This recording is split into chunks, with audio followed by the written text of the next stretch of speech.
Oi, pessoal! Aqui no canal nós já abordamos o tema da sexualidade. Tem até uma playlist aí que você pode conferir alguns vídeos.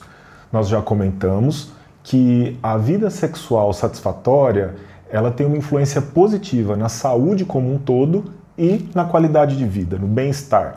Enquanto que uma insatisfação com relação à vida sexual pode prejudicar os relacionamentos, a autoestima e até mesmo ser um fator de risco para depressão. Nós já vimos também que a resposta sexual ela é composta por três fases: a fase do desejo sexual, a excitação e o orgasmo. O desejo sexual compreende os pensamentos, as fantasias, os impulsos, imagens, a vontade, de ter um contato sexual, de ter um contato íntimo, que vai trazendo, dando lugar a um aumento de excitação, que é tanto psíquico, a pessoa se percebe dessa maneira, como físico. No caso da mulher, corresponde à lubrificação vaginal, até chegar ao orgasmo, que é um clímax da tensão sexual, seguida por um relaxamento. Ocorre liberação de endorfinas, que são substâncias que estão associadas com o bem-estar, com o relaxamento mesmo, e o organismo vai voltando ao seu basal, aquilo que ele estava antes da relação sexual, tanto em termos de frequência cardíaca, respiratória, os músculos relaxam após uma contração da musculatura da região pélvica. Então, o orgasmo é esse clímax, em que ocorre um pico de excitação sexual, um pico de tensão, seguido por esse relaxamento e pela resolução desse processo de desejo e excitação sexuais. Então, essa é a resposta sexual. O que a gente vê, com relação às mulheres? Muitas vezes, uma dificuldade em uma dessas fases, e hoje nós estamos falando da dificuldade em atingir o orgasmo. Ela está presente, para vocês terem uma ideia, em 26,2% das mulheres brasileiras. Então, a cada 4 mulheres, pelo menos uma tem uma dificuldade de atingir o orgasmo. Se essa dificuldade estiver presente na maioria das vezes, em mais de 75% das relações, for duradoura, presente por vários meses seguidos, trazendo sofrimento ou prejuízo, sofrimento mesmo, dificuldades, aí nós falamos de um transtorno do orgasmo ou anorgasmia. Além da dificuldade de chegar ao orgasmo, que pode ser um retardo nesse tempo, nesse período para chegar ao orgasmo, uma frequência reduzida ou mesmo uma incapacidade total, pode haver também, dentro desse diagnóstico, as sensações orgásticas reduzidas. Então, a mulher pode dizer que ela não tem tantas sensações quanto normalmente ela teria no orgasmo. Isso pode acontecer desde o início da vida sexual, a gente chama de anorgasmia primária, ou ela pode acontecer depois de algum momento da vida em que essa mulher já teve relações sexuais com orgasmo. Aí seria uma anorgasmia secundária. Na anorgasmia primária, a gente tem que pensar no quê? Em como foi a construção da sexualidade. Se houve repressão sexual, histórico de trauma sexual, abuso, violência, lá no início da vida, ou ainda uma educação sexual precária, que fez com que essa mulher não conhecesse o próprio corpo, a própria genitália, e então não se tornou familiarizada com essa estimulação. Já na secundária, nós temos que buscar, aqui eu digo nós os médicos, as causas, para entender quando que esse sintoma apareceu. A gente ainda pode dividir a anorgasmia em situacional, quando ocorre só em determinadas relações, com algum determinado parceiro ou parceira, ou ainda com determinada estimulação. Por exemplo, pode ser que a mulher consiga o orgasmo na masturbação, mas não na penetração. E vou dizer, isso é relativamente frequente, Não necessariamente isso vai ser considerado patológico. Pelo contrário, pode mostrar para essa mulher que ela tem capacidade de chegar ao orgasmo. Alguma coisa precisa ser ajustada. E se ocorre só com um parceiro, mas não ocorre com outro, isso também já aponta para a gente que a causa pode estar no contexto da relação. Falando em relação, relações em que a comunicação não é boa, ocorre violência, ou ainda que o parceiro ou a parceira dessa mulher tenham dificuldades, né, por si, né, eles mesmos têm dificuldades e não conseguem estimular a mulher para chegar no orgasmo, isso também pode ser uma causa que a gente precisa levantar.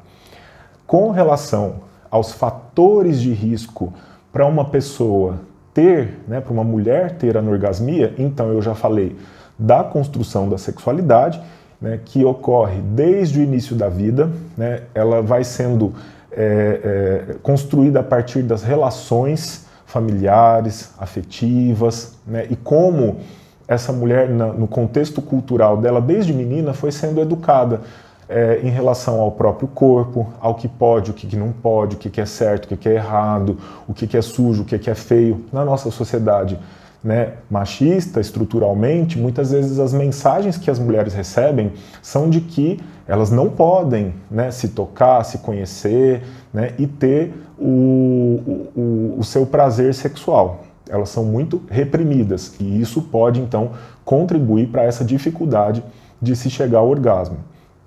Existem alguns fatores médicos, né, que o médico vai poder avaliar, como, por exemplo, a presença de algumas doenças ginecológicas, mas também doenças hormonais, que precisam ser avaliadas, cardiovasculares e neurológicas. Então, é função do médico fazer essa pesquisa de alguma causa física que possa influenciar. Outra possibilidade são medicamentos. Dentre eles, os medicamentos psiquiátricos, principalmente alguns antidepressivos que aumentam a serotonina, eles podem dificultar o orgasmo, retardando ou mesmo impedindo. Então, se isso acontecer com você, né, converse com seu psiquiatra para discutir algumas opções que podem ser feitas para que você não desista do tratamento psiquiátrico por causa da queixa sexual, do problema sexual, mas também não precise, por outro lado, abrir mão da sua vida sexual satisfatória, que também é um fator importante, como nós vimos já, para o humor e para tratar a depressão. Agora, o que eu queria chegar, né, no mais importante são os fatores psíquicos. Né? O que dentro do nosso tema aqui da saúde mental pode contribuir para a dificuldade de chegar ao orgasmo. Alguns fatores, né, são a depressão, né? Então uma depressão não tratada pode fazer com que a pessoa não tenha uma resposta sexual satisfatória. Então vejam que coisa, a depressão pode levar a dificuldades sexuais e, por outro lado, alguns antidepressivos também. Então isso tem que ser bem avaliado e conduzido por um psiquiatra. A ansiedade também. E aí eu digo não só dos transtornos de ansiedade, ansiedade generalizada, o pânico, não, mas a ansiedade de desempenho, aquela que faz com que a pessoa se sinta avaliada, né? Quando ela vai entrar naquela situação sexual, ela presta atenção demais no próprio desempenho. Isso faz ela se desconcentrar em relação ao estímulo sexual prazeroso. Desconcentrou, ela perde a excitação, não consegue chegar ao orgasmo. A necessidade de controle, ou ainda pressa, perfeccionismo, medo. E aqui medo pode ser de duas faces, né?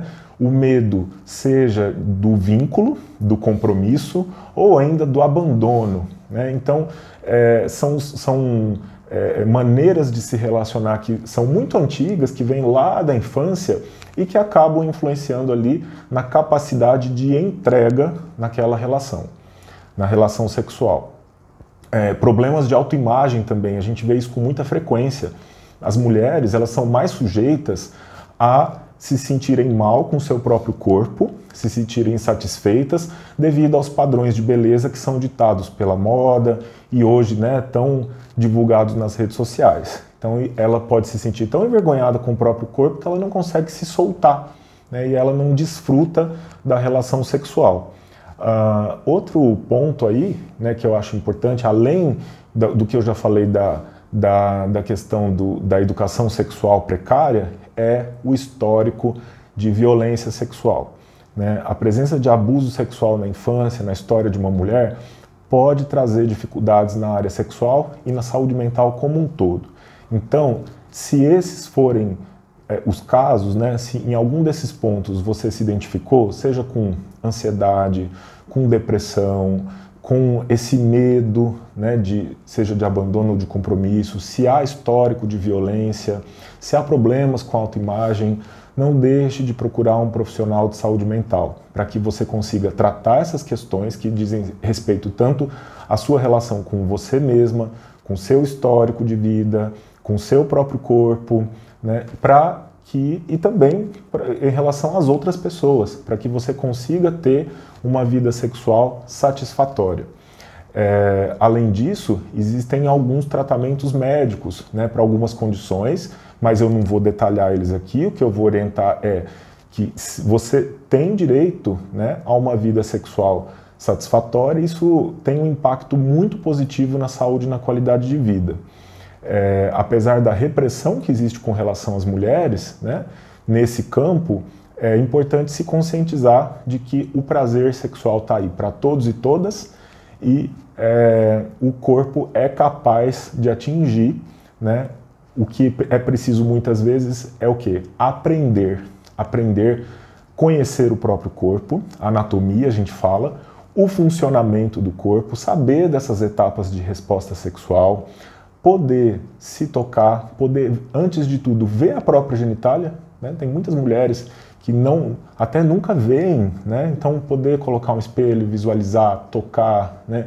Seja com a ajuda de um chuveirinho, ou de brinquedos eróticos, ou mesmo com um gel lubrificante, poder se estimular, tocar, conhecer, saber como é, para que primeiro, né, você se conheça e depois possa levar para a relação e poder, né, de alguma maneira ir sinalizando para o parceiro ou para a parceira como que você chega lá, certo? Então essa era a mensagem de hoje, espero que você tenha gostado. Se gostou, deixa aí seu like, se inscreve no canal, ativa as notificações, e se você tiver interesse em mais algum assunto relacionado com a sexualidade, escreve aí, deixa nos comentários que a gente vai preparando nos próximos vídeos para você, tá bom? Um abraço e até a próxima.